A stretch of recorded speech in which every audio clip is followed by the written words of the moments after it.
Hey guys, tonight we settle into the dusty, sandaled footsteps of someone history rarely bothered to name.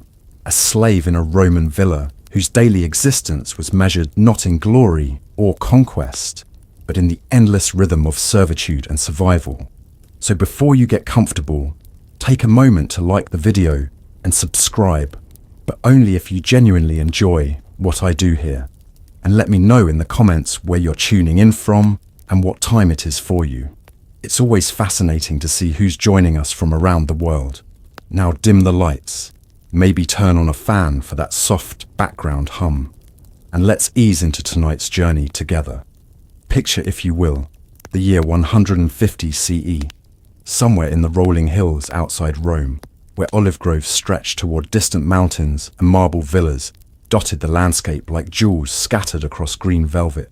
These weren't the cramped insulae of the city where the poor stacked themselves like cordwood. These were the country estates of the wealthy, where senators and merchants came to escape the noise and stench of urban life. But for every perfumed patrician lounging in his atrium, there were dozens of human beings whose names we'll never know, whose stories were written in sweat and silence.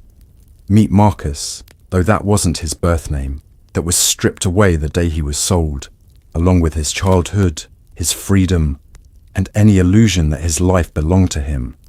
He's about 30 now, been a slave for nearly 2 decades, and works in the villa of Lucius Cornelius Maximus, a senator who made his fortune in North African grain imports.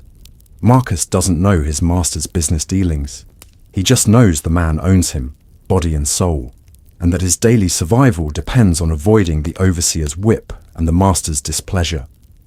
The villa where Marcus lives and labours isn't just a house, it's a small world unto itself, sprawling across several acres with sleeping quarters for slaves, workshops, gardens, orchards, vineyards, and all the infrastructure needed to maintain the lifestyle of Rome's elite.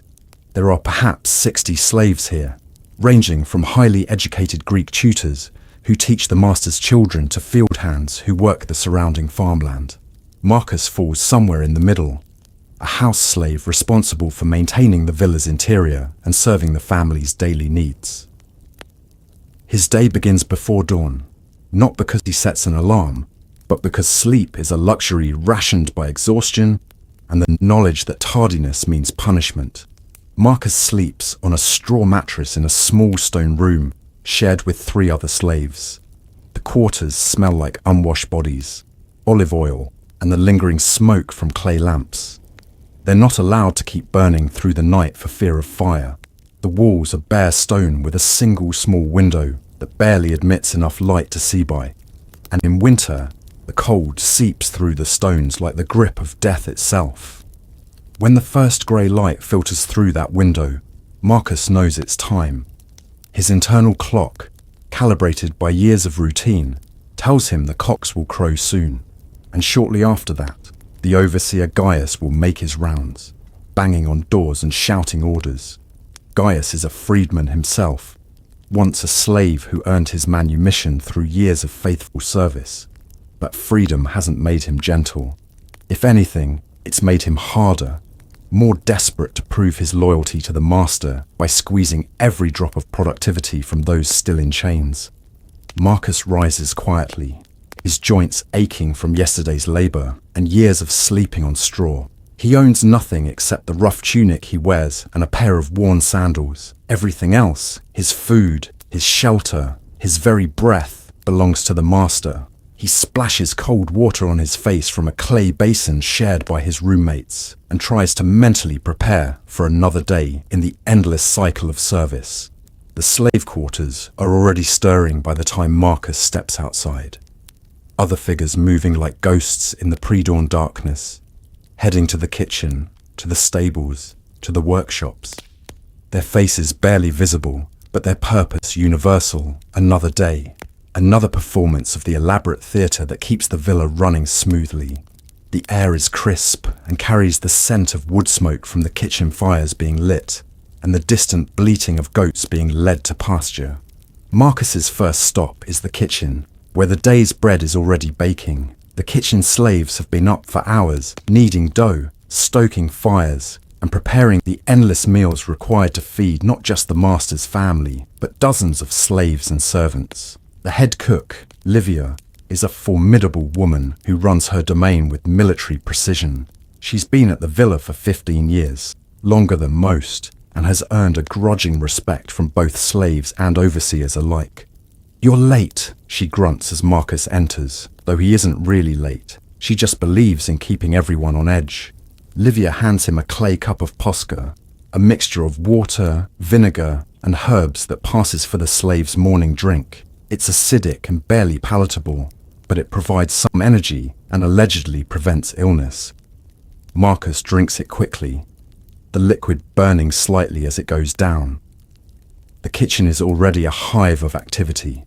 Slaves grinding grain with heavy stone querns, others tending multiple fires and stirring large bronze pots. The smell is overwhelming. Garlic, onions, bread baking, oil heating, and underneath it all, the constant scent of wood smoke and human sweat. Marcus grabs a piece of yesterday's bread, hard enough to chip a tooth, and chews it slowly, trying to make it last longer than it wants to. His morning duties begin with cleaning the atrium, the central courtyard of the villa where the master receives clients and conducts business. The space is grand, with a rectangular pool in the center called an impluvium, designed to catch rainwater from the opening in the roof above. Marble columns support the surrounding gallery, and colorful frescoes depicting mythological scenes cover the walls. It's beautiful in the way that wealth always manages to be, but for Marcus, it's just another space that needs to be spotless before the master wakes. He starts by sweeping the mosaic floor, an intricate pattern of tiny tiles depicting dolphins and sea creatures, each tile no bigger than a fingernail and requiring careful attention to keep the grout clean. The broom is made of bundled twigs tied to a wooden handle and creates a soft scratching sound as he works methodically across the space. After sweeping comes the real work, scrubbing the stones with a mixture of water and ash, using a coarse cloth to remove any stains or spots. The pool in the center requires special attention. Marcus uses a long-handled net to remove any leaves or debris that fell during the night, then scrubs the marble edges until they gleam. He's done this thousands of times over the years, until the movements have become automatic. His mind can wander while his hands work, though he's careful never to let his thoughts show on his face in case someone is watching. As he works, other slaves move through the space, each focused on their assigned tasks. Felix tends to the potted plants arranged around the courtyard, carefully watering each one and checking for signs of disease or pests. Claudia polishes the bronze fixtures and sculptures that dot the space, her cloth moving in small circular motions that catch and reflect the growing daylight. The work is methodical, meditative in its repetition, but always shadowed by the knowledge that a single mistake could result in punishment. By the time Marcus finishes the atrium, the sun has fully risen, and the villa is coming to life. He can hear voices from the master's private quarters, the sound of children laughing and slaves bustling about with breakfast trays. The villa operates like a small city, with its own rhythms and hierarchies. But unlike a real city, no one here is free to leave. Next comes the dining room, or triclinium, where the family takes their meals. The room is arranged around 3 large couches forming a U-shape, where diners recline while eating. Marcus must ensure every surface is clean, the couches are properly arranged, and the low tables positioned precisely for the evening meal. The walls here are painted with elaborate scenes of banquets and celebrations, a reminder of the lifestyle the master expects to maintain. He polishes the bronze lampstands, checking each wick and ensuring the olive oil reservoirs are full, then arranges the cushions on each couch, fluffing them and checking for any tears or stains. The work is detailed, finicky, requiring attention to countless small elements that together create the impression of effortless luxury. Marcus moves through the room like a dancer following choreography perfected through repetition. But there's no joy in the performance, only the grim satisfaction of completing another task without error. He knows that Gaius will inspect his work later, running his fingers along surfaces looking for dust, or finding fault with the arrangement of furniture. It's a game they play, the overseer finding problems where none exist, just to remind everyone who holds the whip. The morning continues with a parade of tasks, each seemingly small but collectively exhausting. Marcus cleans the master's study, dusting scrolls and organizing writing materials. He maintains the oil lamps throughout the villa, trimming wicks and refilling reservoirs. He sweeps and scrubs the corridors that connect the various rooms, always staying ahead of the family's movements to avoid being seen. Around mid-morning, the master's wife, Domitia, emerges from her chambers, and Marcus must immediately adapt his routine to accommodate her presence. She's a woman in her 40s with carefully arranged hair and expensive silk clothing, who moves through the villa as if it exists solely for her convenience, which in many ways it does. Marcus has learned to read her moods from the set of her shoulders, the pace of her walk, the tone of her voice when speaking to other slaves. Today she seems pleased, perhaps anticipating visitors or planning some social event. She inspects various rooms, making mental notes about arrangements and decorations. Marcus trails behind her at a respectful distance, ready to receive instructions or make immediate adjustments to anything that displeases her. The flowers in the garden room are wilting, she observes, though it's less an observation than a command. Marcus nods and makes a mental note to speak with the garden slaves about replacing them immediately. Domitia doesn't wait for a response. She simply moves on, expecting her words to translate into action without delay. This is the daily reality of villa life. Every casual comment from the master or his family becomes a task for the slaves. Every preference must be anticipated. Every comfort provided seamlessly. Marcus has learned to think several steps ahead, always considering what might be needed next, what could go wrong, what small detail might invite criticism. By noon, the villa is buzzing with activity. The master is receiving clients in his study, discussing business and politics, while his wife entertains friends in the garden. The children are with their tutor, a Greek slave named Apollodorus, who teaches them literature, mathematics, and rhetoric. Marcus can hear their voices drifting from the study room as he works nearby. The lunch preparation begins in earnest, with kitchen slaves hurrying to prepare dishes for both the family and the household staff. The smell of roasting meat and baking bread fills the air, making Marcus's stomach growl. He knows his own meal will come later and will consist of bread, olive oil, perhaps some cheese or vegetables. Nothing elaborate, but enough to sustain him through the afternoon's labor. As he cleans the guest quarters, Marcus encounters other slaves going about their duties, each focused on their particular responsibilities.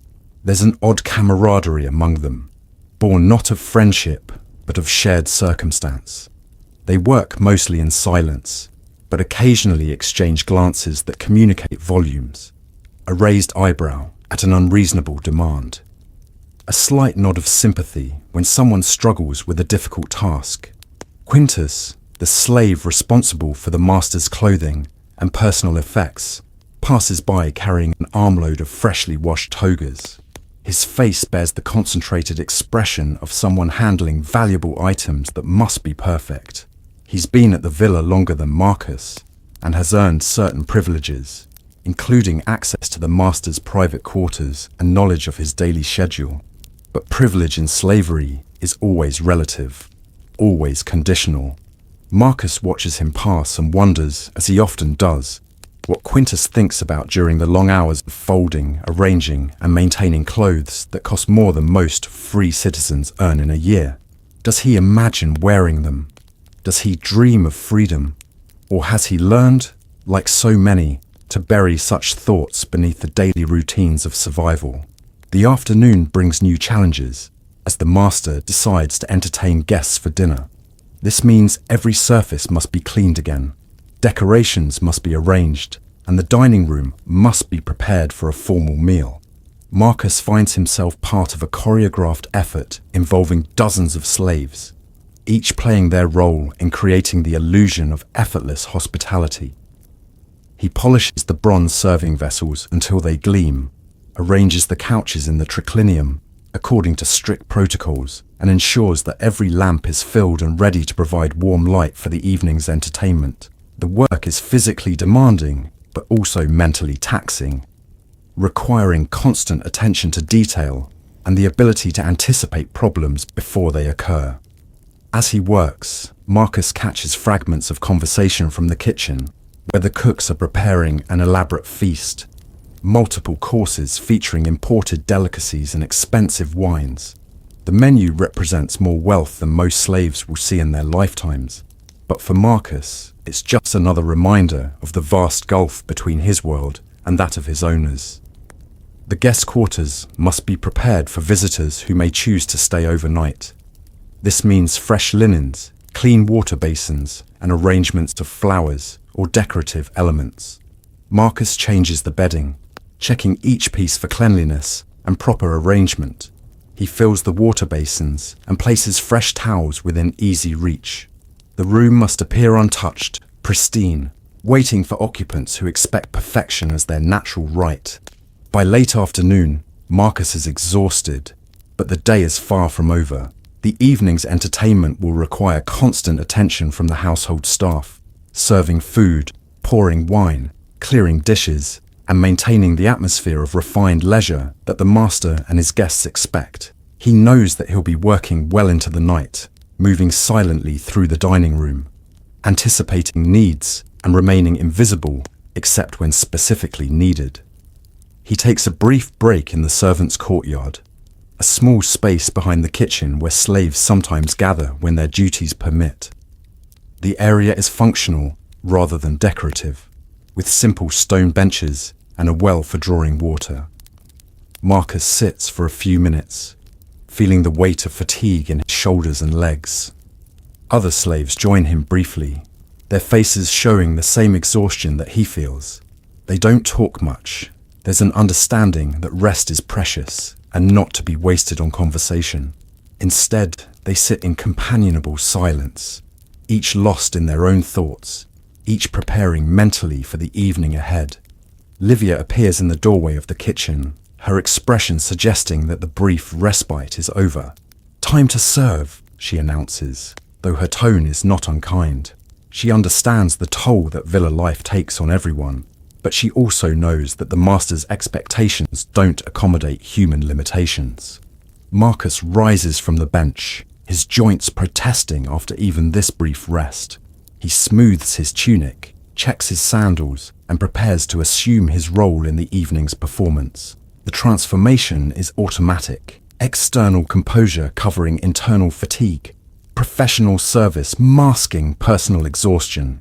The dining room is now filled with the warm glow of oil lamps, their flickering light casting dancing shadows on the painted walls. The master and his guests recline on the couches, engaged in animated conversation about politics, trade, and social gossip.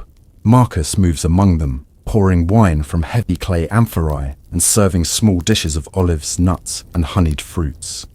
The conversation flows around him as if he doesn't exist, which in their minds he largely doesn't. The guests discuss their estates, their business ventures, their social connections, treating Marcus and the other serving slaves as part of the furniture, useful but beneath notice. This invisibility is both a blessing and a curse, providing some protection from unwanted attention, but also serving as a constant reminder of his status. As the evening progresses, the guests become more animated, lubricated by wine and the pleasure of their own company. They laugh loudly at jokes, share gossip about mutual acquaintances, and debate the political events of the day. Marcus continues to serve, moving efficiently between the kitchen and dining room, his arms growing heavy from the weight of serving vessels and wine jugs. The kitchen has become a controlled chaos of preparation and service. Multiple courses require constant coordination between cooks, servers, and cleaners. The heat from the fires combines with the stress of timing to create an atmosphere of intense focus. Everyone knows their role and executes it with professional precision, born of experience and necessity. Marcus catches glimpses of the elaborate dishes being prepared. Roasted peacock with its feathers arranged decoratively, fresh oysters from the coast, honeyed pastries shaped like flowers, and countless other delicacies that represent not just wealth, but the complex supply chains that bring exotic ingredients to Roman tables. Each dish tells a story of conquest, trade, and the empire's vast reach. Between serving duties, Marcus helps clear dishes, washing them in large basins filled with hot water and sand. The work is monotonous, but provides a few minutes of relative peace away from the social demands of the dining room. His hands work automatically, scrubbing and rinsing, while his mind processes the day's accumulated fatigue. The evening stretches on as the guests settle into the comfortable rhythm of Roman dining, which can last for hours. They discuss philosophy, literature, and art, punctuating their conversation with calls for more wine or specific delicacies. Marcus responds to each request with the same professional efficiency, his personal feelings carefully hidden behind a mask of service. The conversations he overhears reveal a world of privilege and leisure that seems almost fantastical from his perspective. The guests casually mention owning multiple villas, sponsoring gladiatorial games, or financing trading expeditions to India and Britain. They speak of these enormous expenditures as minor inconveniences, complaining about the cost of importing fresh snow from mountain peaks to cool their wine, or the difficulty of finding slaves skilled enough to properly prepare exotic delicacies. One guest, a portly man with rings on every finger, regales the table with a story about his recent trip to Egypt, where he purchased several rare manuscripts and a trained monkey that can perform mathematical calculations. He describes the journey as tiresome, primarily because his ship only had 20 slaves to attend to his needs, forcing him to occasionally pour his own wine. The other guests nod sympathetically, as if this represents genuine hardship worthy of compassion. Another guest, a woman draped in silk that probably costs more than most Romans earn in a lifetime, complains about the difficulty of finding good entertainment for her upcoming birthday celebration. She's considering hiring a troupe of dancers from Syria, but worries they might not be exotic enough for her refined tastes. Perhaps she should import some acrobats from Germania instead, though she's heard they smell of animal fat and might offend her more delicate friends. Marcus continues to move among them, refilling wine cups and clearing dishes, while trying to process the surreal disconnect between their casual discussions of luxury and his own reality of constant labor for basic survival. These people exist in a completely different universe, one where human beings are commodities to be purchased and discarded at will, where the cost of a single dinner party could feed entire villages for months. The master himself, Lucius Cornelius Maximus, holds court at the center couch, pontificating about his latest business ventures, with the kind of confidence that comes from never having experienced genuine consequences for failure. He describes his plans to corner the market on garum, the fermented fish sauce that Romans consider essential to proper cuisine, by purchasing several fishing fleets and establishing processing facilities along the coast of Hispania. His calculations are elaborate and confident, involving investments that would represent generational wealth for most citizens. He discusses the acquisition of hundreds of slaves to work the fishing boats and processing facilities as casually as someone else might talk about buying a new pair of sandals. The human cost of his ambitions, the families that will be torn apart, and the lives that will be consumed in service to his profit margins, never enters the conversation.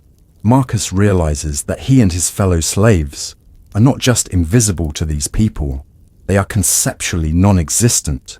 When the guests discuss the slaves they own, they speak of them as they would livestock or farming equipment, valuable assets that require maintenance and occasional replacement but possess no inherent worth beyond their utility. The idea that slaves might have feelings, relationships, or dreams simply doesn't occur to them. Or if it does, it's dismissed as irrelevant sentimentality. This dehumanization extends beyond just slaves to encompass all of the lower classes. The guests casually discuss the inconvenience of having to travel through crowded city streets, where free citizens of modest means might accidentally brush against their togas, or breathing the same air as merchants and craftsmen. They speak of the poor as if they were a natural disaster, an unfortunate fact of existence that proper planning and sufficient wealth can allow one to avoid. The evening's entertainment includes a performance by a troupe of musicians, slaves trained from childhood to play exotic instruments and sing in multiple languages. Marcus watches them perform, recognizing the blank expressions that all performing slaves learn to maintain, professional competence masking whatever emotions lie beneath. The musicians are skilled. Their training probably began before they were old enough to walk, but their artistry serves only to provide background ambience for conversations about grain futures and real estate speculation. One of the musicians, a young woman playing a stringed instrument from Gaul, catches Marcus's eye briefly during a pause between songs. Her face reveals nothing, but something in her posture suggests the same bone-deep exhaustion that he feels after a day of constant service. She's probably been performing since before dawn, providing music for the master's morning routine, his business meetings, and now this extended dinner party, with more performances likely required before the evening ends. The guest quarters fill slowly as the evening progresses, some visitors choosing to stay overnight rather than risk the dangers of traveling dark roads. Marcus and other house slaves must prepare accommodations for these unexpected guests, finding clean linens, arranging furniture, and ensuring that each room meets the standards expected by wealthy Romans. This additional work comes on top of their regular duties, extending an already long day well past midnight. The master's children make brief appearances during the evening, brought out to recite poetry or demonstrate their educational progress to the guests. Marcus observes these interactions carefully, noting how even the youngest family members already display the casual arrogance that comes from being born into privilege. They treat the slaves with the same unconscious dismissal as their parents, learning early that some humans exist solely to serve their needs. The oldest child, a boy of perhaps 12 named Gaius after his grandfather, shows particular promise in this regard. He casually orders slaves around with the kind of natural authority that suggests he's never questioned his right to command other human beings. When a slave stumbles slightly while serving him, the boy's immediate reaction is annoyance rather than concern, already internalized the belief that slave clumsiness represents a personal inconvenience worthy of punishment. Watching this generational transmission of dehumanizing attitudes, Marcus understands that the system he's trapped within isn't just maintained by economic interests or political structures, but by a fundamental worldview that sees inequality as natural and proper. These children will grow up to own slaves themselves, perpetuating the cycle of bondage with the same casual certainty that they breathe air or eat food. The philosophical discussions that punctuate the evening reveal the intellectual foundations that support this system. The guests quote Aristotle's arguments that some humans are natural slaves, designed by nature to serve their betters, and cite Stoic teachings about accepting one's place in the cosmic order. They transform brutality into virtue, arguing that slavery actually benefits the enslaved by providing them with purpose, direction, and the civilizing influence of proximity to superior beings. These rationalizations are delivered with the kind of scholarly precision that makes them sound reasonable, even compassionate.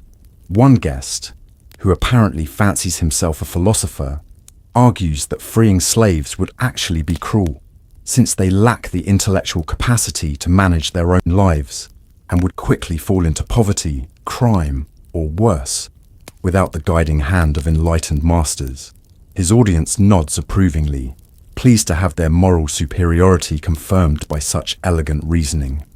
Marcus listens to these conversations while refilling wine cups and clearing dishes, understanding that he's hearing his own dehumanization being discussed, as if it were an abstract philosophical problem rather than the daily reality of his existence. The casual sophistication with which these people justify owning other human beings is perhaps more disturbing than simple brutality, because it requires such elaborate self-deception and willful blindness to obvious human suffering.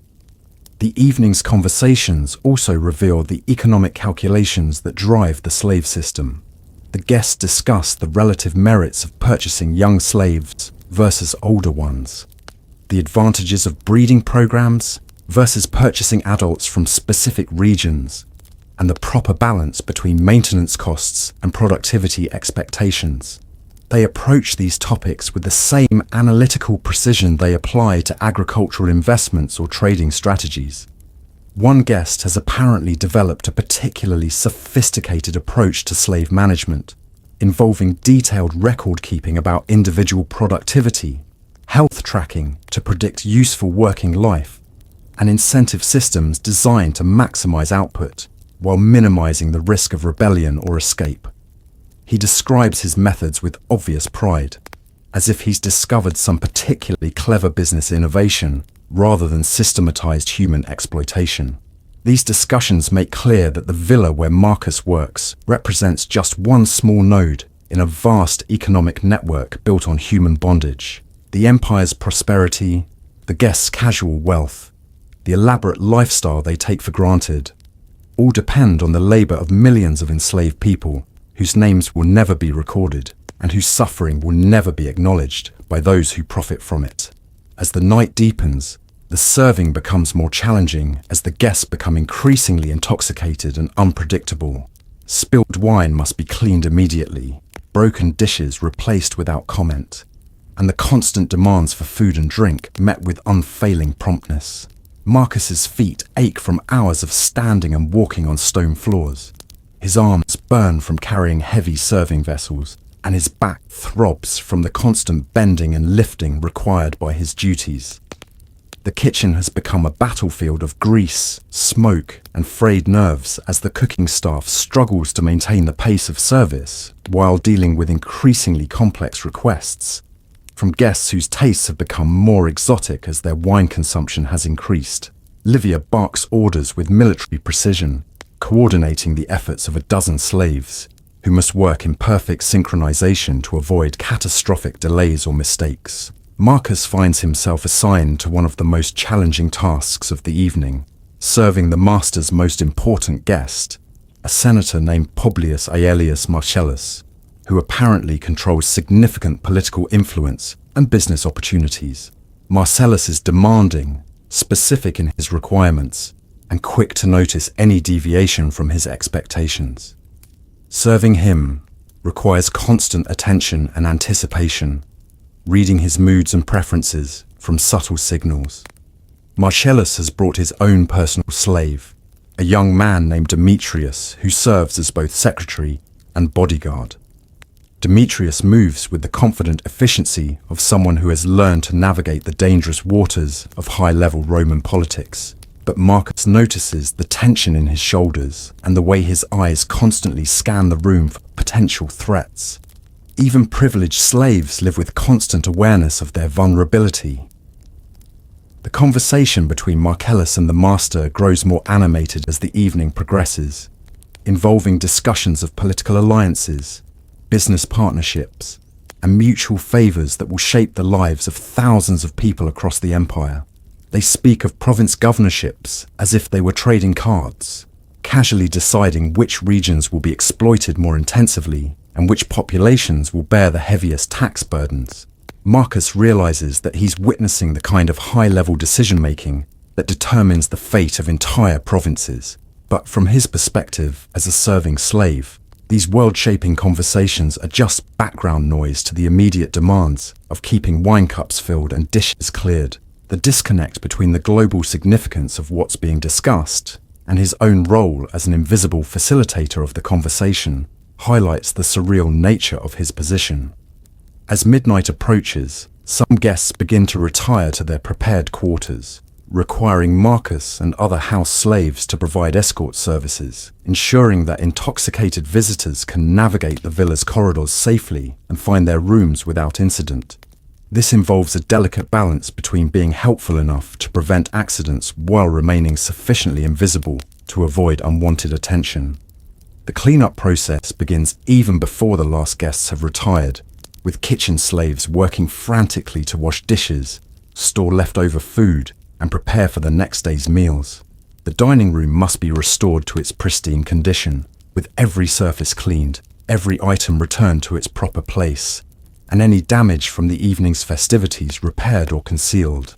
Marcus finds himself working alongside other house slaves in a coordinated effort that resembles a military operation, each person responsible for specific tasks that must be completed with efficiency and precision. The work is exhausting, but there's also a strange satisfaction in the teamwork required to restore order from the chaos of an elaborate dinner party. The final tasks of the evening involve securing the villa for the night, ensuring that all fires are properly banked, all valuables are secured, and all entrances are properly guarded. Marcus participates in this nightly ritual, understanding that the safety and security of the household depends on the vigilance and competence of the slave staff who remain awake while their masters sleep peacefully.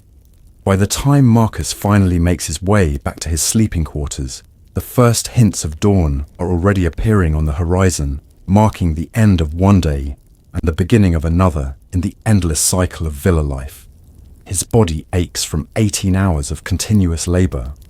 His mind reels from the accumulated stress of constant vigilance and service, but he knows that in just a few hours, the process will begin again. He removes his sandals and lies down on his straw mattress, not bothering to undress since his tunic serves as both work clothes and nightwear.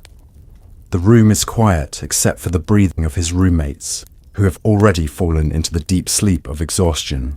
Marcus closes his eyes and tries to empty his mind of the day's accumulated impressions, the conversations he overheard, the casual cruelty he witnessed, the endless cycle of service and submission that defines his existence. Sleep, when it finally comes, provides only temporary escape from the realities of bondage. Marcus's dreams, when he has them, are usually fragments of memories from his childhood before slavery, or strange fantasies of freedom that his waking mind knows better than to entertain. But even in sleep, his body remains partially alert, ready to respond to unexpected sounds or commands that might require immediate attention. The villa around him settles into its nighttime rhythms, with guards patrolling the grounds, night shift slaves maintaining fires and attending to various duties, and the master's family sleeping peacefully in their comfortable beds, secure in the knowledge that dozens of human beings are working through the night to ensure their safety and comfort. This is the reality of Roman civilization, built on the backs of the enslaved, sustained by their labor, and justified by elaborate philosophical and legal frameworks that transform human bondage into a natural and proper social arrangement. Morning will come in what seems like minutes, though hours will actually pass, and the cycle will begin again. The same rooms will need cleaning, the same meals will require serving, the same careful balance will need to be maintained between visibility and invisibility, between usefulness and self-preservation. This is the rhythm of villa life, measured not in days or weeks, but in the endless repetition of tasks that sustain a lifestyle built on human bondage.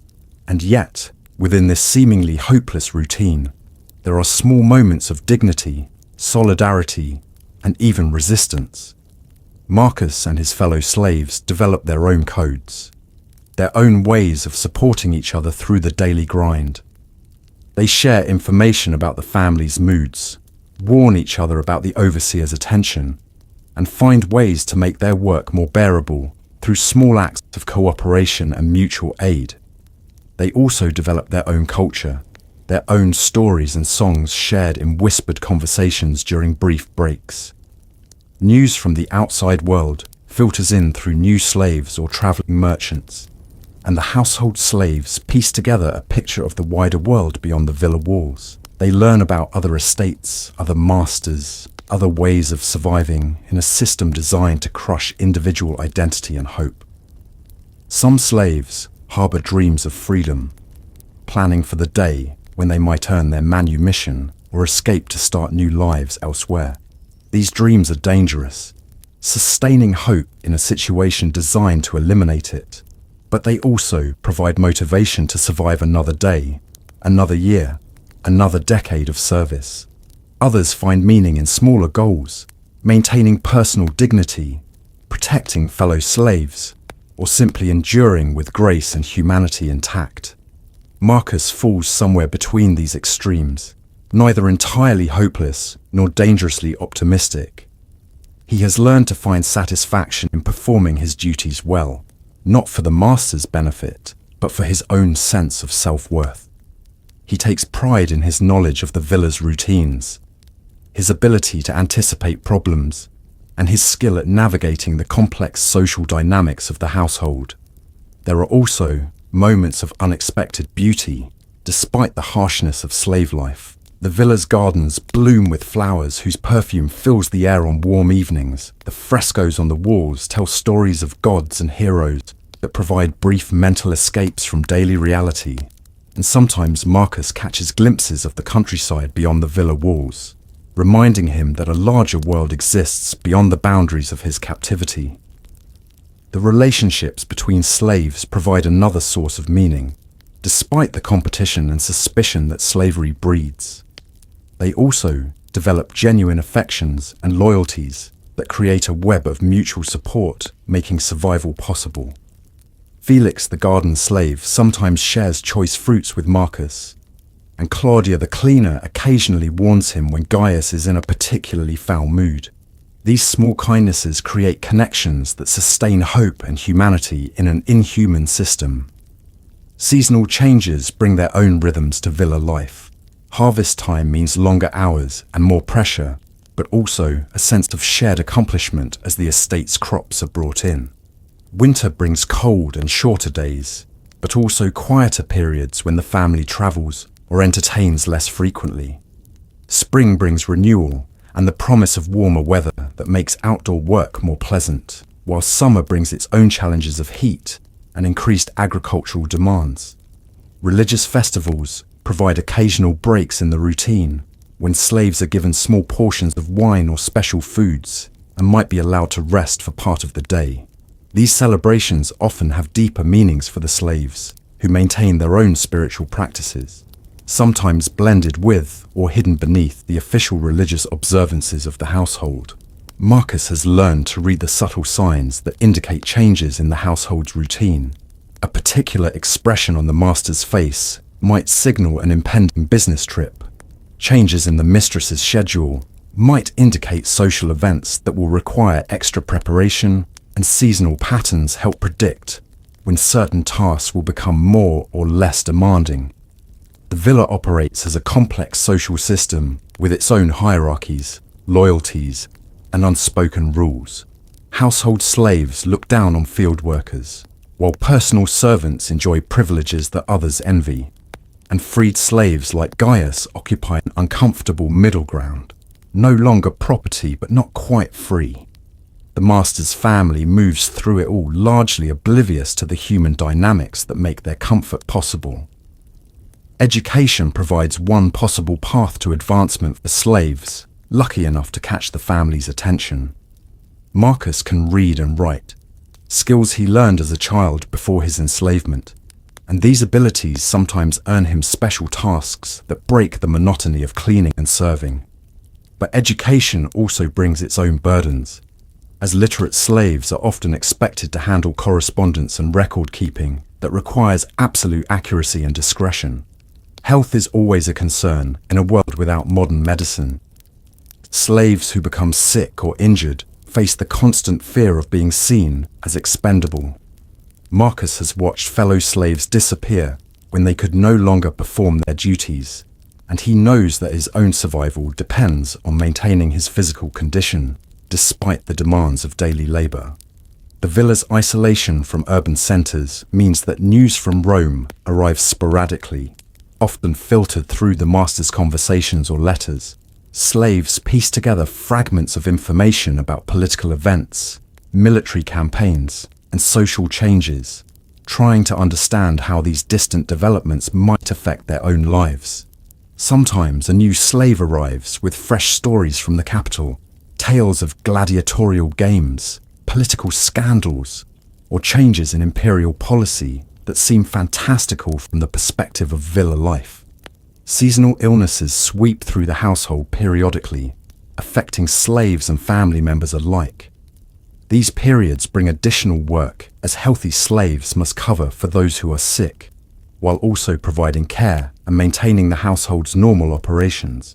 Marcus has learned basic healing techniques from other slaves, knowledge passed down through generations of bondage, understanding which herbs can reduce fever, how to treat minor wounds, and when someone is too sick to continue working. The knowledge of folk remedies represents one of the few forms of power available to slaves, a secret curriculum taught in whispered conversations and demonstrated through careful observation. Livia knows which mushrooms can ease stomach problems and which can kill. Information she guards carefully, while occasionally sharing with trusted individuals. This underground knowledge network creates its own hierarchy among slaves, with healers and wise women occupying positions of respect that have nothing to do with official villa rankings. Food becomes both sustenance and comfort for the household slaves, who receive adequate nutrition but little variety in their diet. They develop their own ways of supplementing official rations through foraging in the surrounding countryside, trading with other slaves who work in different areas of the estate, and occasionally receiving gifts from sympathetic kitchen workers. The shared meals in the servants' quarters provide one of the few times when slaves can speak freely among themselves, though even then they must be careful not to say anything that could be interpreted as seditious or rebellious. Marcus has learned to appreciate flavors and textures that free Romans would consider peasant food, finding satisfaction in simple combinations of bread, olive oil, and whatever vegetables or herbs might be available. Sometimes Felix shares fruit from the gardens, sweet figs or crisp apples that provide a brief sensory pleasure in days otherwise dominated by routine and labor. These small luxuries become magnified in importance when so much of life is controlled by others. Laundry represents one of the most demanding household tasks, requiring constant attention as the family's clothing must be kept spotless and properly maintained. The process involves hauling water from wells or streams, heating it over fires, scrubbing garments with harsh soaps made from animal fat and ash, and then carefully drying and folding each item. The work is physically demanding and never-ending, as wealthy Romans change their clothing frequently and expect fresh linens daily. Marcus occasionally helps with laundry duties, learning the techniques required to remove different types of stains without damaging expensive fabrics. Wine stains require immediate attention with specific treatments, while mud and food stains need different approaches. The knowledge becomes another survival skill, understanding how to maintain the material possessions that represent such enormous wealth, while possessing nothing himself. The villa's workshops produce goods both for household use and for sale in local markets, providing opportunities for some slaves to develop specialized skills that might eventually lead to better positions or even freedom.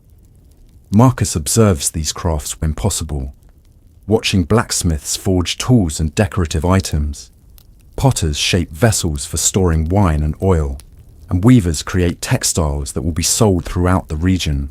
These productive activities represent a different aspect of slave life, requiring creativity and skill rather than simple obedience and endurance. The craftsmen's slaves often develop pride in their work that goes beyond mere survival, creating items of genuine beauty and utility despite their bondage. Marcus wonders if this satisfaction in creation provides some compensation for the loss of freedom, or if it makes the contradiction of slavery even more painful.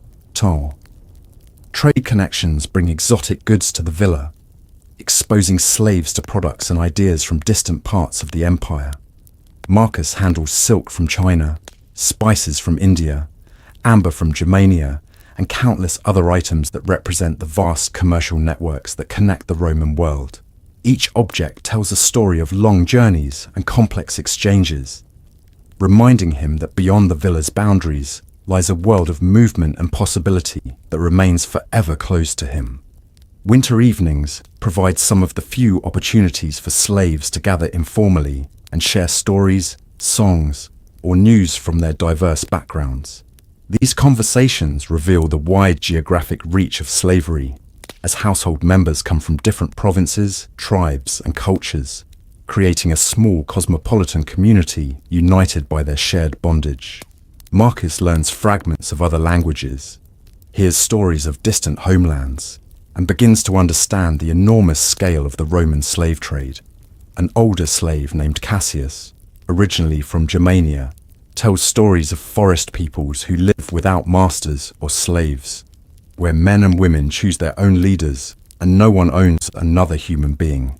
These tales seem like fantasies to slaves raised in captivity, but they plant seeds of different possibilities, alternative ways of organizing human society that don't depend on bondage and exploitation. Marcus sometimes thinks about the economic calculations that determine his treatment, understanding that his value as property creates certain protections while also limiting his options. He represents an investment that must be maintained, but he also knows that this protection disappears if he becomes more costly than useful. The mathematics of slavery are always present, shaping decisions about food, shelter, medical care, and punishment. The villa's library provides occasional glimpses into the wider world of ideas and culture, where Marcus is assigned to clean or organize scrolls. He sometimes catches fragments of poetry, philosophy, or history that transport him temporarily beyond the boundaries of his immediate circumstances. Reading about the great deeds of heroes and the wisdom of philosophers creates a strange disconnect, as these elevated thoughts exist in the same world that reduces him to property. Religious practices among the slaves blend official observances with private beliefs, creating a complex spiritual landscape that provides comfort and community. Marcus participates in household religious ceremonies, while also maintaining his own spiritual practices, often derived from his childhood before slavery. The gods of his ancestors seem distant now, but they still provide some connection to an identity that existed before bondage. The arrival of new slaves brings fresh perspectives and reminders of the outside world, but also highlights the brutal realities of the slave trade. Marcus has learned to help newcomers adapt to villa life, teaching them the unspoken rules and expectations that can mean the difference between survival and punishment. These teaching moments create bonds between slaves, while also forcing Marcus to confront the normalization of his own captivity. Young slaves arrive traumatized and desperate, torn from families and familiar surroundings to serve in a world they don't understand. Marcus remembers his own arrival 20 years ago, the confusion and terror of being sold like livestock, the gradual realization that his previous life had ended forever. Helping new slaves adapt becomes a way of preserving some connection to his own humanity, while acknowledging the systematic destruction of human dignity that slavery represents. Letters arriving from other estates sometimes bring news of former slaves who have gained freedom or achieved some measure of success. These stories provide hope while also serving as painful reminders of the opportunities that slavery has stolen from those who remain in bondage. Marcus learns about former villa slaves who have established businesses in Rome, bought their freedom through years of saving, or been manumitted by grateful masters. But such success stories remain rare exceptions rather than realistic possibilities. The villa's animals require daily care, creating relationships between slaves and livestock that provide some emotional satisfaction in a world largely devoid of affection. Marcus feeds the chickens that provide eggs for the household, tends the goats that supply milk and cheese, and helps care for the horses that transport the master and his family. These interactions with living creatures that depend on human care, without passing judgment, create moments of simple connection in an otherwise complicated existence. Storage and preservation of food involves complex processes that Marcus learns through observation and participation. Understanding how abundance during harvest seasons sustains the household through lean periods, while also appreciating the skills required to maintain quality over time. The techniques for salting meat, pressing cheese, fermenting vegetables, and storing grain represent accumulated knowledge passed down through generations of experience. Cleaning and maintenance of oil lamps represents a crucial daily task, as adequate lighting enables evening activities and provides safety during dark hours. Marcus masters the techniques required to keep dozens of lamps functioning properly while conserving expensive oil, understanding the balance between providing sufficient illumination and managing costs that ultimately affect the household's economic efficiency. The villa's complex water systems require constant attention to ensure adequate supply for drinking, cooking, bathing, and cleaning. Marcus learns about the engineering involved in moving water from distant sources through ceramic pipes and channels, understanding both the technological sophistication required and the labor needed to maintain these systems that make civilized life possible. Relationships with freed slaves who remain connected to the household create complex social dynamics, as these individuals occupy an ambiguous position between slavery and full freedom. Marcus observes these relationships carefully, learning about possible futures while understanding the limitations that even manumission brings. Freedom doesn't automatically provide economic security or social acceptance, and many freed slaves remain dependent on their former masters for survival. Seasonal repairs and maintenance provide variety in daily routines, as different problems emerge with changing weather conditions. Marcus develops skills in basic construction and repair work, learning to patch roofs, replace broken tiles, and maintain the wooden furniture that fills the villa's rooms. These tasks require problem-solving abilities and craftsmanship that provide some intellectual stimulation in an otherwise routine existence. The master's business associates bring news and gossip from Rome and other cities, providing slaves with indirect access to information about political developments, social changes, and economic conditions. This knowledge helps Marcus understand the broader context within which his own life unfolds, though the information usually highlights his powerlessness rather than suggesting opportunities for change. Gardening work provides some of the most satisfying labor available to household slaves, as it involves creation and growth rather than simple maintenance. Marcus sometimes assists with garden tasks, appreciating the opportunity to work with living plants and see the results of his efforts bloom and flourish. The cycle of planting, tending, and harvesting creates a sense of participation in natural processes that transcend human social arrangements. Evening duties often extend well past sunset, requiring work by lamplight that strains the eyes and increases the risk of accidents. Marcus has learned to pace himself during these extended periods, conserving energy for the final tasks while maintaining the quality standards that his overseers expect. The flickering light of oil lamps creates an intimate atmosphere that contrasts sharply with the impersonal nature of most slave labor. Relationships between male and female slaves develop within strict limitations imposed by the household's need to control reproduction and prevent complications that might affect work assignments. Marcus navigates these relationships carefully, understanding both their emotional importance and their potential dangers. Love and friendship among slaves exist in the shadows, always subject to disruption by the master's whims or economic necessities. Communication between different parts of the villa complex requires understanding of unofficial information networks that allow slaves to coordinate activities and share important news. Marcus participates in these informal systems, while being careful not to transmit anything that might be interpreted as dangerous or subversive. The flow of information among slaves creates its own hidden geography of the estate. Seasonal changes in clothing and bedding create additional work, as household textiles must be cleaned, stored, and rotated according to weather conditions. Marcus masters these routines, while also learning to repair and maintain fabric goods, extending their useful life and demonstrating skills that increase his value as a household worker. The changing seasons mark time in ways that transcend the daily routine of labor.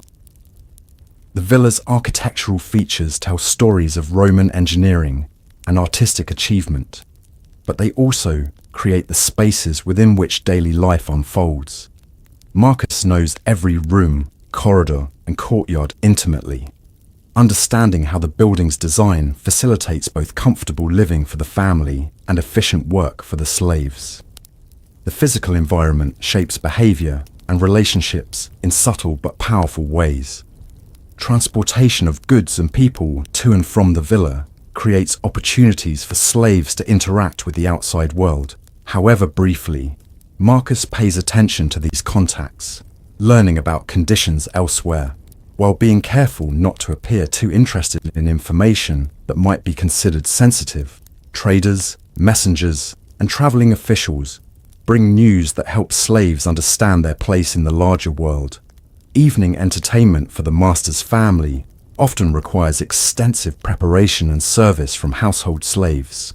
Marcus participates in these events professionally, while observing the social dynamics and cultural practices of the Roman elite, gaining insights into the world that his labor supports. The contrast between slave preparation and elite enjoyment highlights the fundamental inequalities that structure villa life.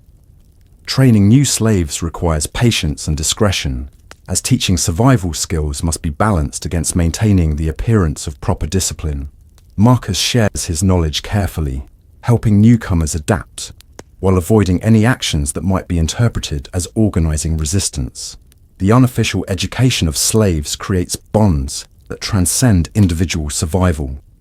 The villa's workshops and storage areas contain tools and supplies that represent significant investments in equipment and materials. Marcus learns to use and maintain these resources efficiently, understanding both their practical applications and their economic value. Competence with tools and equipment increases a slave's usefulness, while also providing knowledge that might prove valuable in other circumstances. Nighttime security involves multiple layers of protection, from guards patrolling the grounds to slaves maintaining fires and checking locks. Marcus participates in these routines, understanding his role in protecting a household that owns him, while also recognizing the irony of being trusted to guard the very system that denies his freedom. Seasonal festivals and celebrations provide structure to the calendar year, offering anticipated events that break the monotony of daily routine. Marcus learns to appreciate these occasions for their community aspects, while understanding their role in maintaining social stability and reinforcing hierarchical relationships between masters and slaves. The economic cycles that affect the master's fortunes also influence life for the villa's slaves. During prosperous periods, there might be more food, better clothing, and fewer punishments, while economic pressures can lead to increased demands for efficiency, reduced rations, and a general tightening of restrictions. Marcus learns to read these broader patterns and adjust his behavior accordingly. Relationships with the master's children require special care, as these young people will eventually inherit authority over the household slaves. Marcus must be respectful but not familiar, helpful but not presumptuous, treating them with the deference their status demands, while avoiding any actions that might be interpreted as inappropriate familiarity or potential corruption of their moral development. Medical care for slaves consists mainly of traditional remedies and common sense treatments, with serious illnesses or injuries often resulting in death or permanent disability. Marcus has acquired basic knowledge of herbs and treatments that can address minor health problems, helping him maintain his physical condition and assist fellow slaves when needed. This medical knowledge represents another form of power available to enslaved people. Technological improvements occasionally reach the villa, bringing new tools or methods that can make certain tasks easier or more efficient. Marcus pays attention to these innovations, learning to adapt quickly to changes that might affect his work, while also being careful not to appear too eager to embrace anything that might threaten traditional methods preferred by the overseers. The villa's connection to broader trade networks brings exotic goods and ideas from across the empire, exposing slaves to cultural influences from distant provinces and foreign kingdoms. Marcus handles products made by enslaved craftsmen in other parts of the Roman world, creating invisible connections between people who will never meet but share similar circumstances of bondage. Morning routines establish the rhythm for each day, with their familiar sequence of tasks providing structure and predictability that help slaves cope with uncertainty. Marcus has learned to find comfort in these repetitive patterns, while remaining alert to changes that might signal new challenges or opportunities. The daily cycle of work provides stability in an existence otherwise subject to constant external control. Administrative work occasionally requires Marcus to assist with record keeping and correspondence, tasks that utilize his literacy, while also exposing him to information about the villa's operations and the master's business affairs.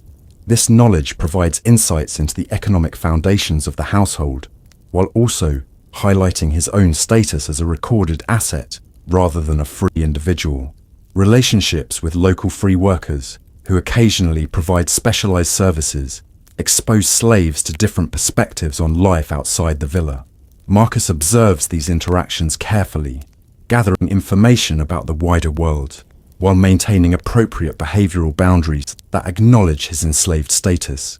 Seasonal preparation for weather changes requires coordination between multiple groups of slaves, each responsible for different aspects of protecting the household against cold, heat, rain, or wind.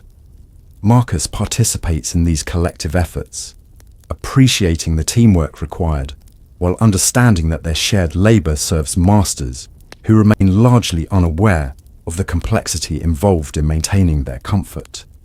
And so the wheel turns, day after day, season after season, year after year, Marcus aging gradually in service to a system that consumes his life while barely acknowledging his existence. His body grows weaker with each passing year, his hair grays, his joints stiffen, but the demands remain constant. The villa's needs don't accommodate human aging or declining capacity.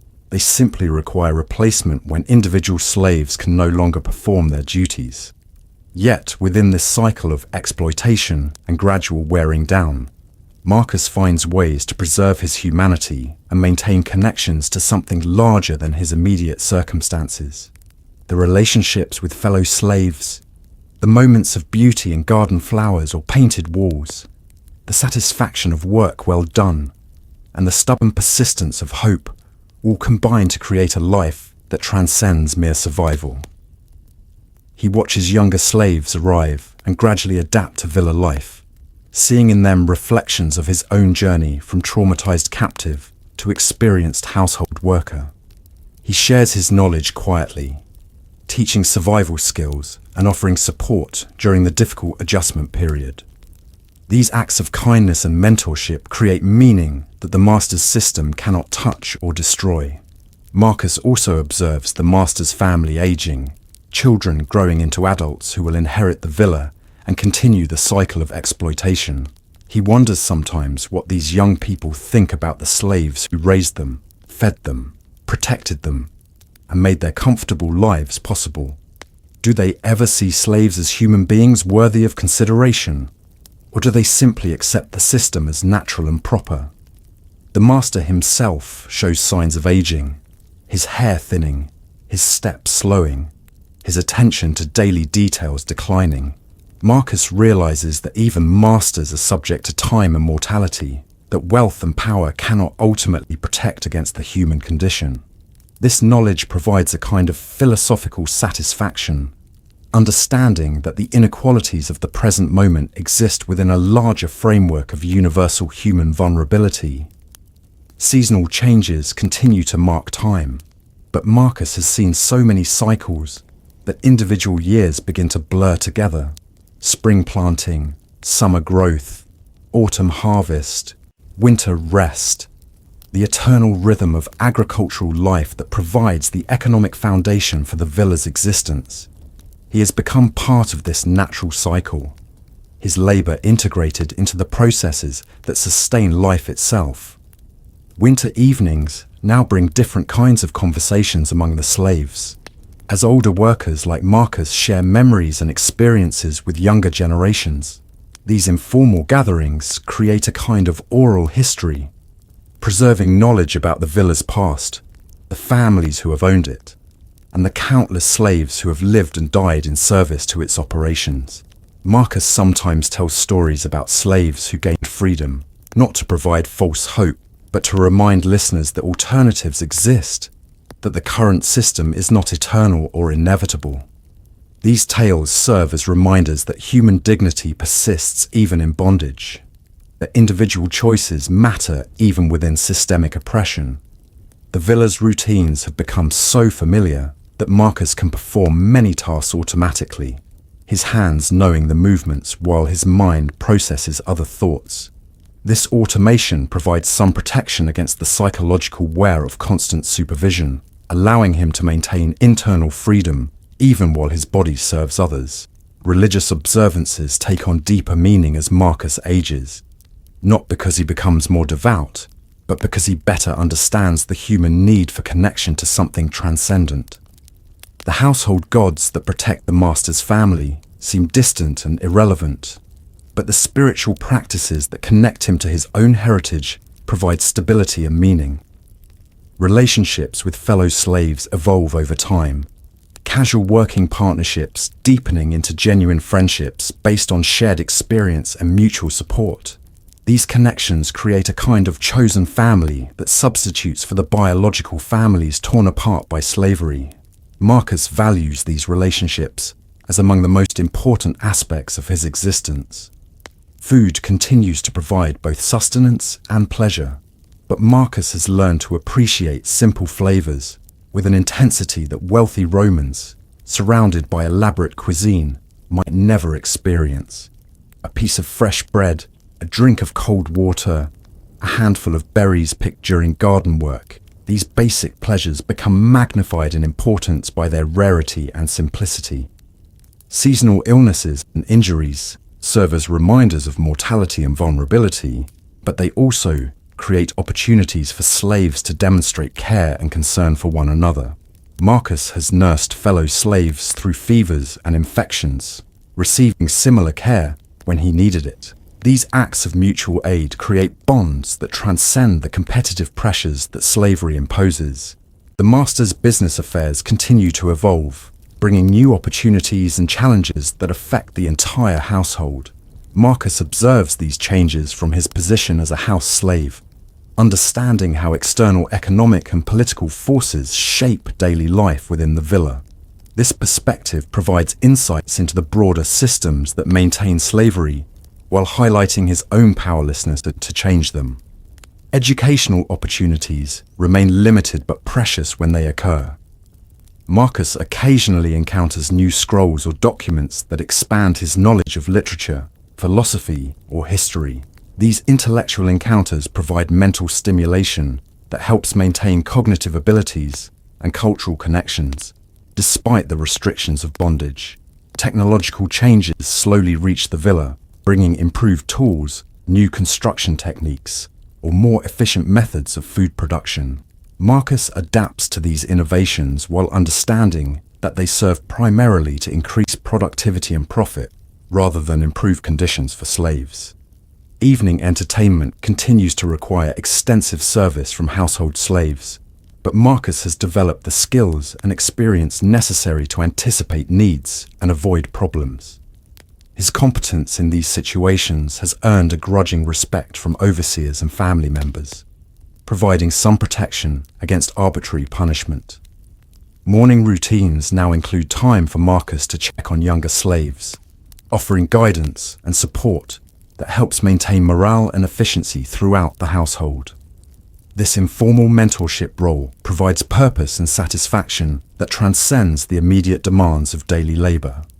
And finally, as another day in the endless cycle draws to its close, Marcus makes his way back to the slave quarters, his body exhausted from 18 hours of service, but his spirit somehow intact. He has survived another day in a system designed to crush human dignity, finding moments of meaning and connection despite overwhelming constraints. The oil lamps flicker and dim throughout the villa as the household settles into sleep. Masters and slaves alike, subject to the natural rhythm of day and night, that no amount of wealth or power can change. In the darkness of his small stone room, Marcus closes his eyes and prepares for whatever tomorrow might bring, knowing that he will meet it with the same combination of endurance, dignity, and quiet resistance that has sustained him through 20 years of bondage. Somewhere in the distance, beyond the villa's walls, the vast Roman Empire continues its expansion and consolidation, built on the labor of millions of enslaved people whose names will never be recorded in official histories. But in this small stone room, one man named Marcus has survived another day with his humanity intact. And that survival itself represents a form of victory that no master can take away. The night air carries the scent of olive blossoms and wood smoke, reminders of the natural world that existed before slavery and will continue after it ends. Marcus breathes deeply, drawing strength from these connections to something larger and more enduring than the temporary arrangements of human power that currently define his existence. And so he sleeps, dreamlessly and deeply, gathering strength for tomorrow's performance in the endless theatre of Roman villa life, where slaves provide the labour that sustains civilization while remaining invisible to those who benefit from their service. But invisibility is not the same as non-existence, and tomorrow Marcus will once again prove his humanity through acts of endurance, kindness, and quiet dignity that no amount of oppression can entirely destroy. Sweet dreams. But let's not end there, because the story of Marcus is really the story of countless others whose lives were consumed by the vast machine of Roman slavery, and whose experiences deserve more than a single day's glimpse into their reality.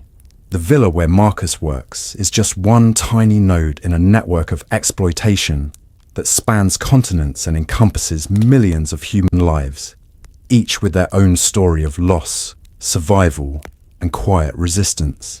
Consider for a moment the journey that brought Marcus to this place, the chain of events that transformed a free child into property. He was born in a small village in what is now modern-day Romania, part of the Kingdom of Dacia before it fell to Roman conquest. His earliest memories are of helping his father tend sheep in mountain pastures, learning to read the weather and the movement of animals, living in a world where freedom was so natural that no one thought to name it. The Roman legions arrived when Marcus was 10 years old, bringing with them the methodical destruction that characterized imperial expansion. His village was surrounded before dawn, its inhabitants herded into the central square like livestock awaiting slaughter. The soldiers separated families with casual efficiency, dividing captives into categories based on age, health, and perceived usefulness. Marcus watched his parents disappear into different groups, his mother's face the last familiar thing he saw before being loaded onto a wagon with other children. The journey to the slave markets of Rome took weeks, a nightmare procession of human cargo traveling dusty roads toward an uncertain future. Children died along the way from illness, despair, or simple exhaustion, their bodies left by the roadside like broken pottery. The slave market in Rome was a theatre of human degradation, where people were displayed, examined, and purchased like any other commodity. Marcus stood on the auction block while potential buyers inspected his teeth, felt his muscles, and speculated about his potential value. The man who bought him was an agent working for Lucius Cornelius Maximus, seeking household slaves for the senator's villa. That first year at the villa was a blur of confusion, terror, and gradual adaptation. Marcus spoke no Latin, understood nothing of Roman customs, and struggled to comprehend the complex hierarchy that governed villa life. Older slaves took pity on him, teaching him essential survival skills while protecting him from the worst abuse. Slowly, painfully, he learned to navigate his new existence. The process of breaking a new slave was both systematic and subtle, designed to destroy individual identity while preserving the person's capacity for useful work. Marcus's Dacian name was replaced with a Latin one, his native language forbidden in favor of the master's tongue, his customs and beliefs dismissed as barbarian superstition. Piece by piece, his former self was stripped away and replaced with the identity of a Roman slave. Yet something essential survived this process of cultural destruction, a core of selfhood that no amount of oppression could entirely eliminate. Marcus learned to speak Latin fluently, but he never forgot his native tongue. He adopted Roman customs when necessary, but privately maintained connections to his ancestral traditions. He served his masters faithfully, but he never accepted the legitimacy of their ownership. This internal resistance created a kind of double consciousness, a split between the obedient slave persona that Marcus performed daily and the free man who continued to exist in his thoughts and dreams. The psychological effort required to maintain this split was enormous, a constant strain that affected every aspect of his existence. Yet it also provided a source of strength, a reminder that his true self transcended his circumstances. Over the years, Marcus watched other slaves arrive at the villa, each carrying their own stories of loss and displacement. There was Helena from Greece, a former teacher whose education made her valuable as a tutor for the master's children. Brutus from Gaul, captured during Caesar's campaigns, and trained as a gladiator before an injury made him unsuitable for the arena. Miriam from Judea, sold into slavery after her family couldn't pay Roman taxes. Each new arrival brought fragments of news from the outside world, tales of rebellion and resistance that inspired hope, even as they highlighted the futility of individual action against the imperial system. Marcus learned about Spartacus's revolt, the Jewish wars, and countless smaller uprisings that had been crushed with methodical brutality. These stories served as both inspiration and warning, reminders that resistance was possible but rarely successful. The villa's library contained works by historians and philosophers who discussed slavery as a natural and beneficial institution, arguments that Marcus found both infuriating and fascinating. Reading Aristotle's justifications for human bondage, while experiencing it firsthand, created a kind of intellectual vertigo. Understanding how educated people could rationalize such obvious injustice through elaborate theoretical frameworks.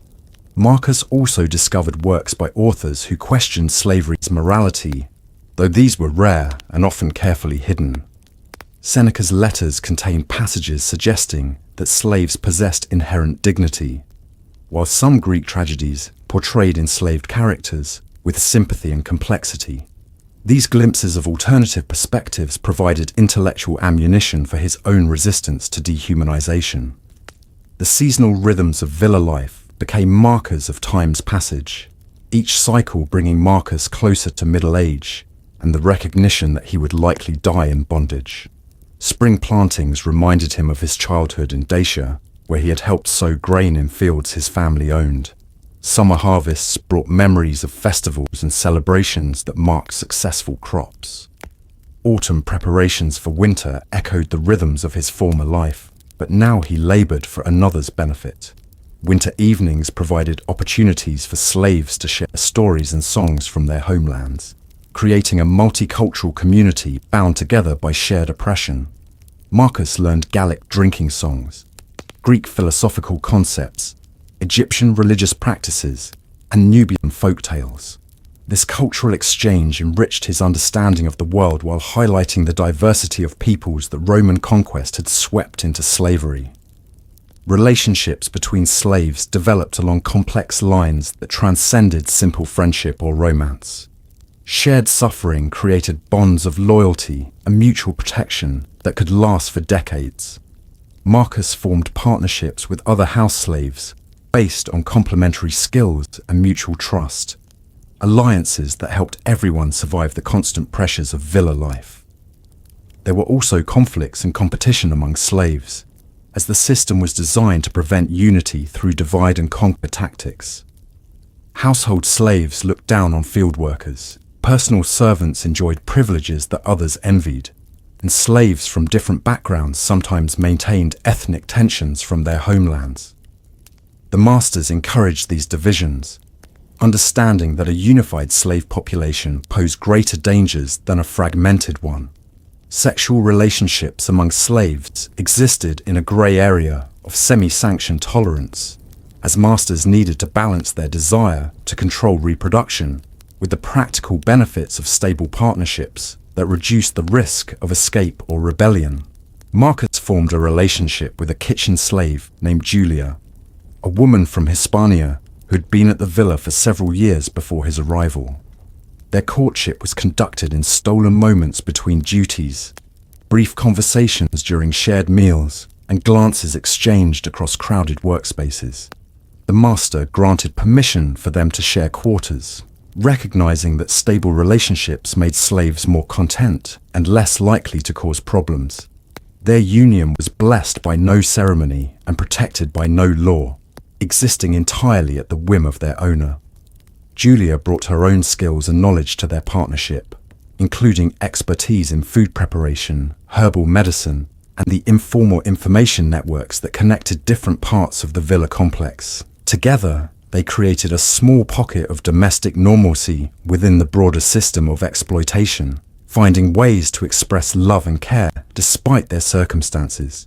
When Julia became pregnant, both joy and terror filled their small world. The prospect of a child represented hope for the future, but also fear for what kind of life they could provide within the constraints of slavery. The master would own their child from birth, deciding its fate based on economic calculations rather than parental wishes. Yet the possibility of creating new life also affirmed their humanity in ways that no amount of oppression could negate. Their son was born on a cold winter night, with Livia serving as midwife and other slave women providing assistance. Marcus held his child for the first time, while understanding that this moment of pure love existed within a system designed to commodify human relationships. The baby would grow up knowing only slavery, unless circumstances changed dramatically. Naming the child became an act of quiet rebellion, as Marcus and Julia chose a name from his Dacian heritage, rather than accepting a Roman designation. Privately, they called the boy Decebalus after the last free king of Dacia, though publicly they used the Roman name Marcus Jr. that the master preferred. This double identity began from birth, reflecting the complex cultural negotiations that slavery imposed on every aspect of life. Raising a child in slavery required constant navigation between protecting innocence and preparing for harsh realities.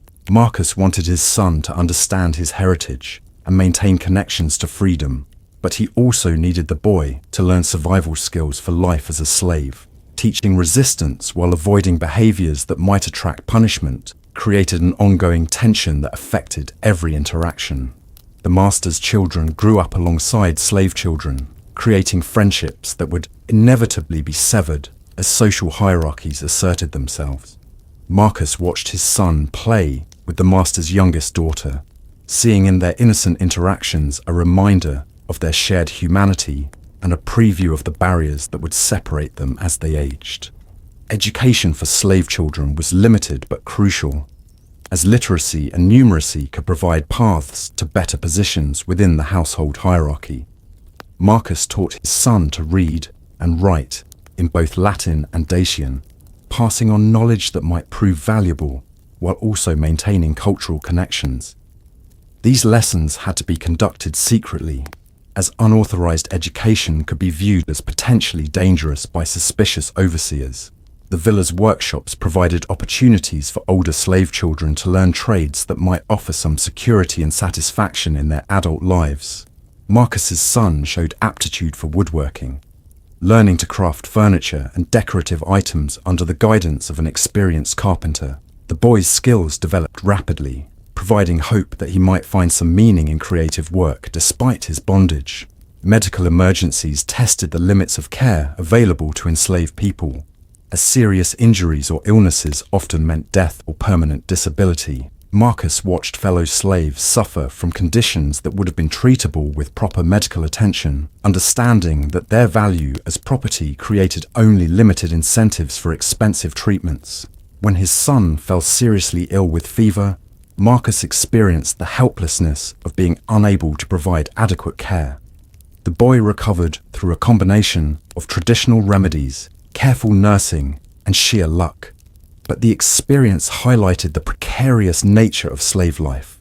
Health was not just a personal matter, but an economic asset that could disappear without warning, leaving families devastated and masters calculating replacement costs. Seasonal festivals provided brief respites from the routine of labor, moments when slaves were allowed small pleasures and temporary relaxation of discipline. Marcus used these occasions to teach his son about Dacian traditions, sharing stories and songs that connected them to their ancestral culture. These celebrations became acts of cultural preservation, maintaining identities that slavery sought to erase. The master's business affairs continued to evolve over the years, bringing changes that affected every aspect of villa life. Economic pressures led to increased demands for efficiency, while prosperous periods might result in better conditions and additional privileges for slaves. Marcus learned to read these broader trends, understanding how external forces shaped his daily existence. Political developments in Rome also had consequences for provincial life, as changes in imperial policy could affect everything from tax rates to military recruitment. Marcus followed these distant events through fragments of conversation and occasional news, understanding that his fate was tied to forces completely beyond his control. The villa's connection to broader trade networks meant that exotic goods regularly passed through the household, providing glimpses of the vast world beyond Marcus's immediate experience. He handled silk from China, spices from India, and glassware from Egypt, each item representing journeys and cultures that remained forever inaccessible to him. Correspondence with other estates revealed the experiences of slaves in different circumstances, some better and some worse than conditions at Marcus's villa. These comparisons provided perspective on his own situation, while highlighting the enormous variation in slave treatment across the Roman world. Some masters were known for exceptional cruelty, while others maintained reputations for relative humanity. The master's social obligations required constant entertaining, creating ongoing demands for elaborate preparations and flawless service. Marcus became expert at reading the moods and preferences of different guests, adapting his behavior to meet varying expectations.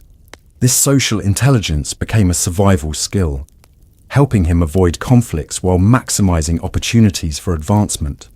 Religious practices among the slave community blended elements from many traditions, creating syncretic beliefs that provided comfort and meaning in difficult circumstances. Marcus participated in these informal ceremonies, while also maintaining private connections to his ancestral gods. The spiritual life of slaves developed largely outside official oversight, creating space for cultural expression and community building. Technological innovations slowly reached the villa, bringing improvements in tools, construction techniques, and agricultural methods. Marcus adapted to these changes, while understanding that they primarily served to increase productivity and profit rather than improve working conditions. Progress in the Roman world was measured by efficiency rather than human welfare. Legal developments occasionally affected slave life, as new laws or judicial decisions could change the boundaries of acceptable treatment. Marcus learned about these changes through indirect channels, understanding that slaves possessed no legal standing to challenge abuse, but that extreme violations might sometimes attract official attention. Economic calculations constantly shaped decisions about slave management, as masters balanced maintenance costs against productivity expectations. Marcus understood that his value as property created certain protections while also limiting his options. The mathematics of slavery were always present, influencing every aspect of daily life. The villa's isolation from urban centers meant that news from the outside world arrived sporadically and often distorted. Marcus pieced together information from multiple sources, trying to understand broader developments that might affect his circumstances. Rumor and speculation filled gaps in reliable information, creating an atmosphere of uncertainty about external events.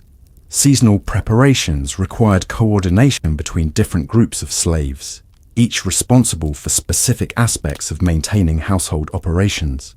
Marcus developed expertise in multiple areas, making himself valuable through versatility, while also building relationships across different parts of the villa complex. Relationships with local free workers, who occasionally provided specialized services, exposed slaves to alternative perspectives on life outside the villa.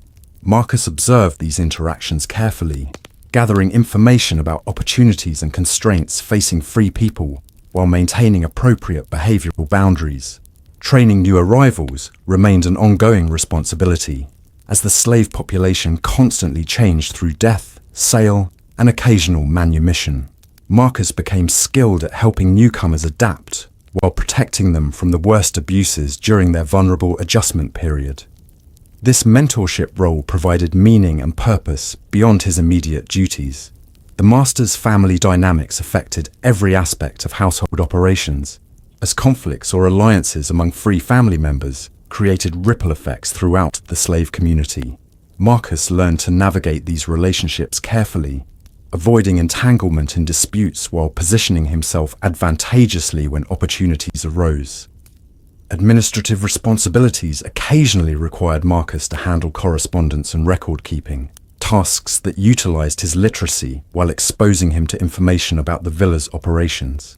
This knowledge provided insights into the economic foundations of the household, while highlighting his own status as recorded property rather than free individual. Evening entertainment continued to evolve with changing fashions and social expectations, requiring slaves to master new skills and adapt to different performance standards. Marcus developed competence in multiple service roles, making himself indispensable through reliability and expertise. Morning routines became increasingly important as Marcus aged, providing structure and familiarity that helped him cope with the physical and psychological demands of ongoing bondage.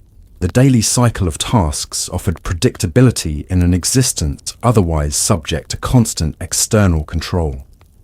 Food preparation and preservation required knowledge of complex techniques that Marcus learned through observation and participation.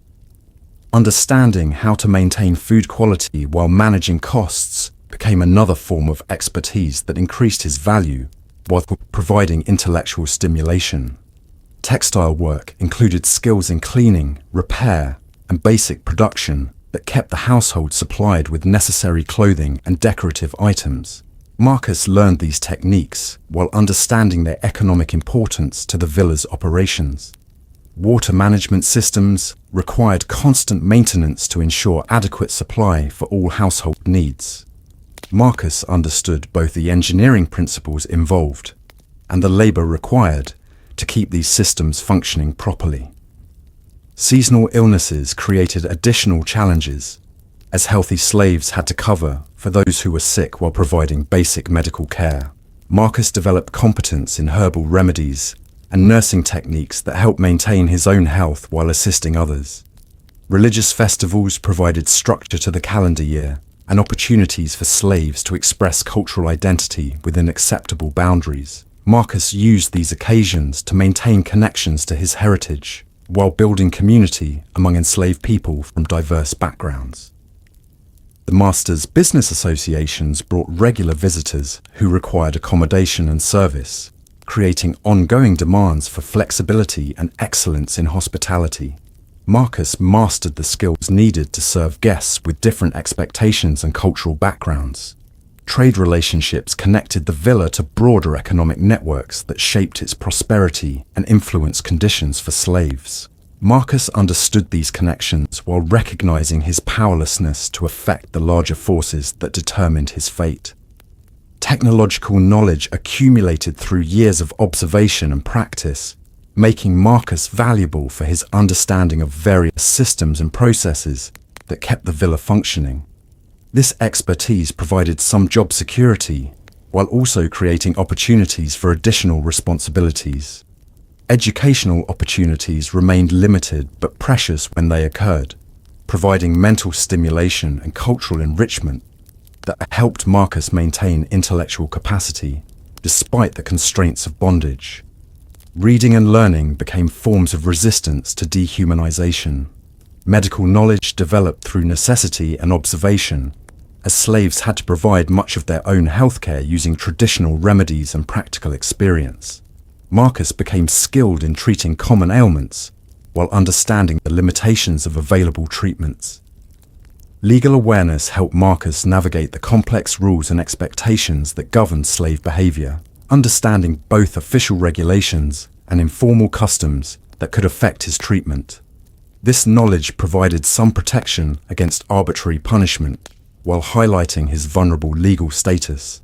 And so, as decades pass and Marcus grows old in service to the villa, his story becomes part of a larger tapestry of human experience under slavery. His individual life, with its moments of joy and sorrow, love and loss, resistance and accommodation, represents millions of similar stories that were never recorded but deserve to be remembered. The villa where he spent his adult life continues its cycles of production and consumption, wealth and leisure, built on the foundation of human bondage that most inhabitants prefer not to examine too closely. New slaves arrive to replace those who die or are sold. The machinery of exploitation grinds on, and the comfortable lives of the free are maintained through the labor of the enslaved. But Marcus's story reminds us that slavery was never just an abstract economic system or political arrangement. It was a lived experience of real people who found ways to maintain their humanity despite systematic attempts to reduce them to property. Their resistance, their love, their creativity, and their stubborn insistence on dignity in the face of dehumanization represent victories that transcended their circumstances. In the end, Marcus dies as he lived, in service to others, but his legacy lives on in the son he raised, the slaves he mentored, the small acts of kindness he performed, and the quiet dignity with which he faced each day. His name may not appear in any history book, but his life had meaning and value that no amount of oppression could destroy. The Roman Empire that enslaved him eventually fell, its elaborate justifications for human bondage crumbling along with its political institutions. But the memory of those who suffered under slavery, and the lessons their experiences teach about human resilience and dignity, remain eternally relevant reminders of both our capacity for evil and our potential for good. And in that small stone room, where Marcus spent his final years, dreaming sometimes of Dacian mountains and free sheep moving across green pastures, the spirit of resistance sleeps but never dies, waiting for each new generation to rediscover the simple truth that all human beings deserve freedom, dignity, and the chance to live their lives according to their own choices rather than the will of others.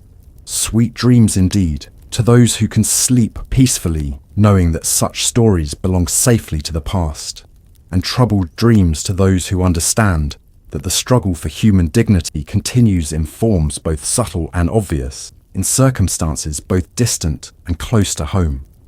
May we all dream of a world where no one owns another, where labor serves human flourishing rather than merely profit, and where the inherent worth of every person is recognized and protected. The oil lamps flicker one final time and go dark, but the stories they illuminated continue burning in memory and conscience, lighting the way toward justice and freedom for all.